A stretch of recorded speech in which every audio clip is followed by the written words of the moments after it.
में केजरीवाल सरकार का बड़ा ऐलान, सभी राशन कार्ड धारियों को 2 महीने तक मुफ्त राशन।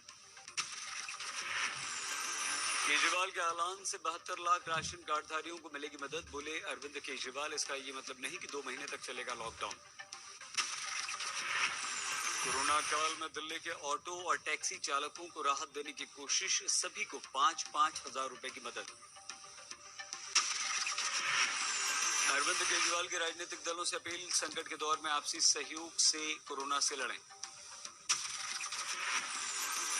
केजरीवाल की दिल्ली वालों से अपील, मिलकर लड़ेंगे तो कोरोना से जीतेंगे। दिल्ली में फिर से एक दिन में कोरोना से सबसे ज्यादा मौत, पिछले 24 घंटों में 448 की मौत। दिल्ली में कोरोना के केस में मामूली कमी, 24 घंटों में 20,000 से कम हुए केस। दिल्ली के मुख्यमंत्री का आदेश, होम आइसोलेशन में रह रहे कोरोना मरीजों को 24 घंटे डॉक्टर फोन कर सकते हैं। दिल्ली हाईकोर्ट ने केंद्र से कहा, दिल्ली सरकार की आर्मी भेजने की अपील का आप दीजिए जवाब। रेमडेसिविर, ऑक्सीजन, कोरोना वैक्सीन पर कस्टम ड्यूटी और आईजीएसटी से छूट, कोरोना पर समीक्षा बैठक में पीएम मोदी का फैसला। महाराष्ट्र में घट रही है कोरोना मरीजों की संख्या, 24 घंटों में 48,000 से ज्यादा केस, 59,000 से ज्यादा लोग ठीक हुए। एक दिन में महाराष्ट्र में कोरोना से 567 की मौत, अभी तक 6 लाख से ज्यादा एक्टिव केस।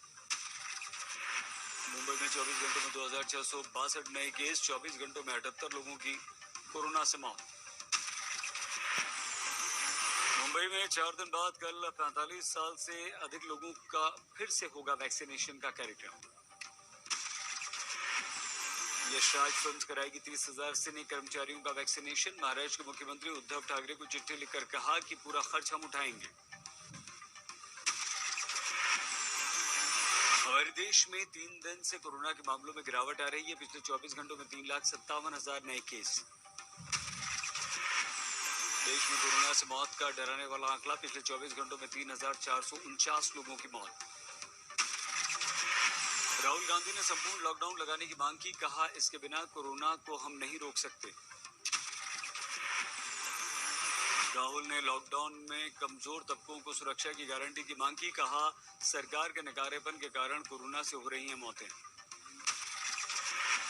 योगी सरकार का बड़ा फैसला, मीडिया कर्मियों को फ्री वैक्सीन, पत्रकारों को दफ्तर में ही लगेगी वैक्सीन।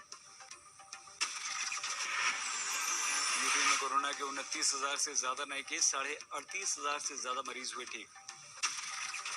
कोरोना से बीते 24 घंटों में यूपी में 288 लोगों की मौत, सबसे ज्यादा लखनऊ में 26 की जान गई। नोएडा में कोरोना का आतंक के महज 2 हफ्तों में यहां पर 100 से ज्यादा लोगों की मौत हो गई है।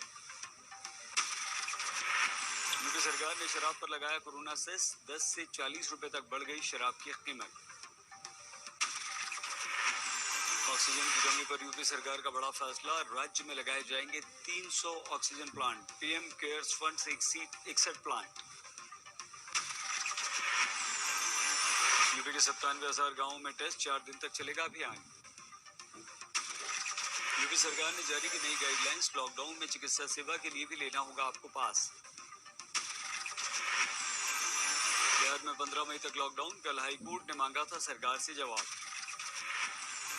बिहार में 24 घंटे में 11,407 नए केस, राजधानी पटना में सबसे ज्यादा 2,000 से ज्यादा केस। बिहार के मुजफ्फरपुर में तेजी से फैल रहा है कोरोना, 5,000 से ज्यादा एक्टिव केस। कर्नाटक में कोरोना के 44,438 नए केस, 239 की मौत। कर्नाटक की राजधानी बेंगलुरु में कोरोना का सबसे ज्यादा कहर, 22,000 से ज्यादा नए मामले। कर्नाटक के चामराज जिला अस्पताल में ऑक्सीजन की कमी से 24 मरीजों की मौत। केरल में घट रही कोरोना के मरीजों की संख्या, करीब 26,000 नए केस, 45 की मौत। आंध्र प्रदेश में कोरोना के 19,000 के करीब नए केस, 71 की मौत। मुख्यमंत्री योगी आदित्यनाथ उत्तर प्रदेश ने कहा कि कोरोना की समीक्षा बैठक की, टीम के साथ वीडियो कॉन्फ्रेंसिंग की। तमिलनाडु के मुख्यमंत्री इलेक्ट एम.के. स्टालिन ने पत्रकारों को घोषित किया फ्रंटलाइन कोरोना वॉरियर। बंगाल में कोरोना के 17,501 नए मामले, 98 मरीजों की मौत। दिल्ली में 18+ की वैक्सीन का दूसरा दिन, सेंटर पर लंबी लंबी लाइन। मुंबई में भी जारी है 18+ की वैक्सीनेशन, युवाओं की भारी भीड़। परिणाम के बाद हिंसा से तराया बंगाल, बीजेपी का दावा 9 कार्यकर्ताओं की हत्या।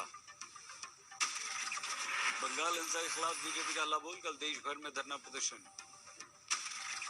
बंगाल पहुंचे जेपी नड्डा, कार्यकर्ताओं से मिले। हिंसा से प्रभावित कार्यकर्ताओं के घर जाएंगे नड्डा, कल कोलकाता में धरना देंगे। हुगली में टीएमसी कार्यकर्ता की पीट पीट कर हत्या, तृणमूल ने बीजेपी पर लगाया आरोप, 4 गिरफ्तार। बंगाल में थम नहीं रही राजनीतिक हिंसा, रानीगंज में बीजेपी कार्यकर्ताओं पर हमला।